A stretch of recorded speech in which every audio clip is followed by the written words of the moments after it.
यो लडाइँ लड्दा लड्दै मऱ्यो भने पनि माता दुर्गाको मैले मूर्ति स्थापना गरेको छु यसपालि हस्पिटलमा, त्यहीँ लगेर राखिदिनु भनेर मैले मेरो छोरालाई भनेको छु। मलाई त हटायो तिमीहरूले, म घट्दिएँ, तर तिमीहरूले चाहिँ बनाएको खोइ भनेर राजाले त प्रश्न गरेको छ नि त। मलाई त हटायो तिमीहरूले, म घट्दिएँ, तर तिमीहरूले चाहिँ बनाएको खोइ भनेर राजाले त प्रश्न गरेको छ नि त। आन्दोलन गर्नको लागि पैसा ल्याएर दिन्छ भने त लिन्छु नि। हिजो माओवादीहरूले ब्याङ्क लुटेकै थियो, काङ्ग्रेसहरूले हावाईजहाज लुटेकै हो, नेपाल सरकारको पैसा लुट्यो। मैले त माया वाइट नेपाल, वाइट नेपाल।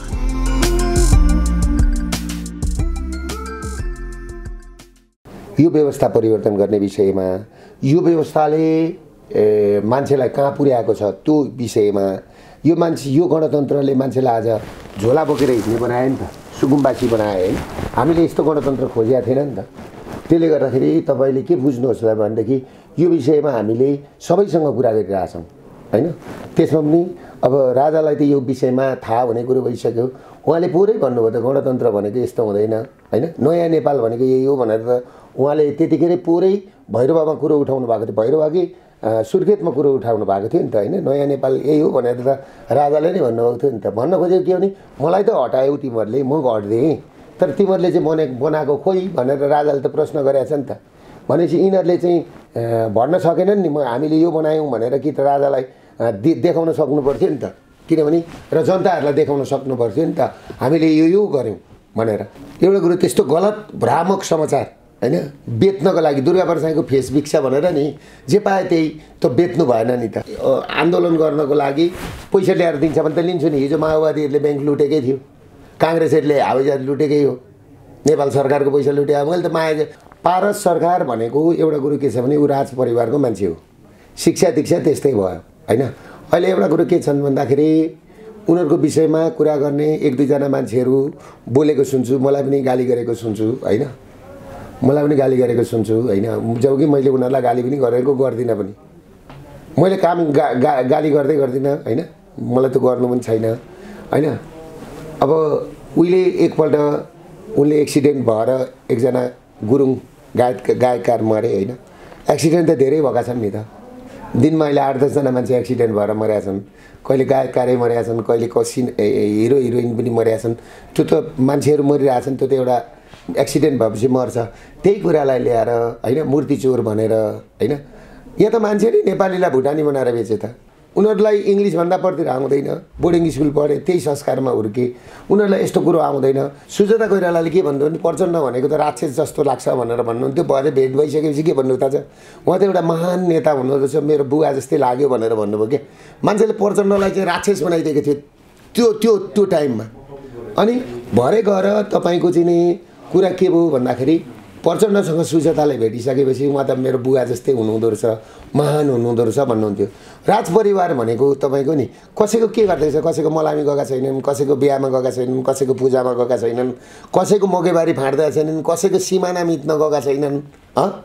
अब यिनीहरू एउटा कुरो के छ भने मूर्ति चोरलाई भन्छन् त, नेपालीलाई भुटानी बनाएर बेच्नेलाई चाहिँ के भन्छन् यिनीहरूले, के भन्छन् त? मान्छे नै बेचे त यहाँ त। ल मूर्ति चोरेको भने कुन ठाउँमा लगेर बेचे, यत्रो शक्ति छ त, कुन दोकानमा लगेर राजाले मूर्ति बेचे यता हेर्नु न। त्यो कुरो सोद्धा त भयो त, त्यो पनि ल्याउन नसक्ने। पम्पादेवीको पैसा यति थियो भनेर भन्ने, त्यो पनि ल्याउन नसक्ने। मैले त भन्ने त कम्बोडियाको भन्ने, मङ्गोलियाको भन्ने, दुबईको भन्ने। म राष्ट्रवादी शक्तिहरूलाई एक हुन आह्वान गर्छु, जसलाई राष्ट्रको माया छ है, जसलाई राष्ट्रको माया छ, जसलाई देशको माया छ, जसलाई यहाँको नागरिकको माया छ। अनि गणतन्त्र हामीले नै बोल्नका लागि ल्याएको होइन। कुन संविधान विपरीत काम, त्यही संविधानमै लेखेको छ त, नागरिकले बोल्न पाउँछ, चित्त नबुझेको कुरा त्यही बोलेको। मलाई यो घटना घट्दैछ भन्ने कुरो पनि थाहा हुन्छ, मेरो शरीरले नि मलाई भन्छ क्या यो हुँदैछ भनेर। त्यो कुरा मैले यसो भनेको छ, मैले देवीको शरणमा त छँदैछु, म मरेँ भने पनि मेरो लास लगेर एक दिन देवीको काखमा राखिदिनु भनेर भनेको छु।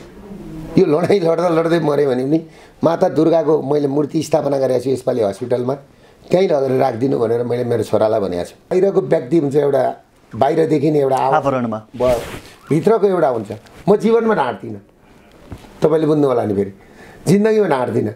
र नढाँट्ने भइसकेपछि कुरा के हुन्छ भनेदेखि नि भित्र जस्तो छ नि भित्र जो मान्छेको उज्यालो छ नि बाहिर पनि उज्यालो हुन्छ, भित्र अँध्यारो छ भने त्यो मान्छेको अनुहार अँध्यारो हुन्छ नि, यो कुरा बुझ्नुहोस्। त्यसले गर्दाखेरि मलाई तपाईँको म गीताको मार्गदर्शनमा हिँडेको मान्छे हो। कर्म गर फलको आश नगर। म कर्म गरेको छु, मैले फलको आश गरेको छैन। त्यसले गर्दा जसले फलको आश गरेर कर्म गर्छ नि त्यो कहिल्यै सक्सेस हुँदैन, किनभने उसलाई फलको लोभ हुन्छ नि, बिग्रिन्छ, नाफा घाटाको कुरो गर्छ। त्यसले गर्दाखेरि यो अभियानमा जोडिने हुने मान्छेहरूले आजसम्म तपाईँको मेरो विषयमा तपाईँको चाहिँ नि के भन्छ अक्सफोर्ड युनिभर्सिटीले एनालाइटिक रिपोर्ट निकाल्यो भनेपछि अब अक्सफोर्ड युनिभर्सिटीमा पनि मेरो विषयमा पढ्नुपर्छ भनेपछि नि म त एउटा दुर्गा पर्दैन हो, मकैबारीमा जन्मेको काइलीको छोरो। तपाईँले के बुझ्नुहोस् भने नि जो मान्छेको पवित्रता छ नि एक दिन ईश्वरले हेर्छन्। र लेखाजोखा गर्ने नि तपाईँ हामीले यहाँको पत्रकारले होइन क्या, यहाँको समाजले होइन, उपरवाला छन् क्या मान्छेको लेखाजोखा गर्ने। एउटा जनविद्रोहको कार्यक्रम होइन, एउटा मिडिया ट्रायल जस्तो पनि भयो, प्लस मिडिया ट्रायलै भनौँ न। र आम नागरिकहरूको इच्छा चाहना के रहेछ त गणतन्त्रप्रति। सधैँ त युट्युबमा मात्रै आइरहेको थिएँ होइन, विज्ञहरूले बोलिरहेको थिए, आम पब्लिकको त तपाईँहरूले लिनुभएको थिएन नि त। तर आम नागरिकहरूको चाहिँ तपाईँको चाहिँ नि त्यहाँको जनसहभागिता अब गणतन्त्रप्रति मान्छेहरू होइन, यो व्यवस्थाप्रति मान्छेहरू चाहिँ वाक्क भएको स्थिति देखाउँछ। त्यसले गर्दाखेरि फागुन 1 गते हामीले मेचीबाट सुरु गरेको अभियान हो नि त यो, राजाको हातबाट दियो बालेर।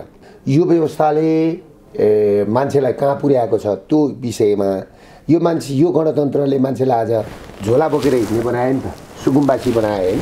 हामीले यस्तो गणतन्त्र खोजेको थिएन नि त। त्यसले गर्दाखेरि तपाईँले के बुझ्नुहोस् भनेदेखि यो विषयमा हामीले सबैसँग कुरा गरिरहेछौँ। र पनि म लगभग 15-16 घन्टा खट्छु। 15 घन्टा त मिनिमम खट्छु। तपाईँको बिहान 7 बजीदेखि बेलुका 10 बजीसम्म त खटाइ हुन्छ। भेटघाट गर्न मान्छेहरू आउँछन् होइन, त्यही त हो, आशले आउँछन् मान्छेहरू। सरकार थियो भने सरकारलाई सुनाइहाल्थ्यो नि, सरकारै छैन यहाँ। अनि त्यसले गर्दाखेरि सरकार त तस्करहरूको हो नि त, सुन तस्करीको, गाजा तस्करीको, यो जग्गा खानेको, ललिता निवास खानेको सरकार हो नि त। White Nepal, white Nepal.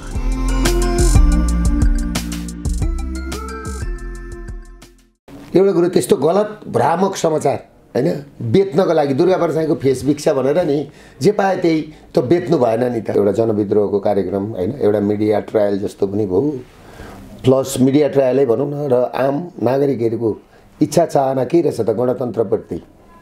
सधैँ त युट्युबमा मात्रै आइरहेको थिएँ होइन, विज्ञहरूले बोलिरहेको थिए, आम पब्लिकको त तपाईँहरूले लिनुभएको थिएन नि त। तर आम नागरिकहरूको चाहिँ तपाईँको चाहिँ नि त्यहाँको जनसहभागिता यो व्यवस्थाले मान्छेलाई कहाँ पुर्याएको छ त्यो विषयमा यो गणतन्त्रले मान्छेलाई आज झोला बोकेर हिँड्ने बनायो नि त, सुकुम्बासी बनायो होइन। हामीले यस्तो गणतन्त्र खोजेको थिएन नि त। त्यसले गर्दाखेरि तपाईँले के बुझ्नुहोस् भनेदेखि यो विषयमा हामीले सबैसँग कुरा गरिरहेछौँ।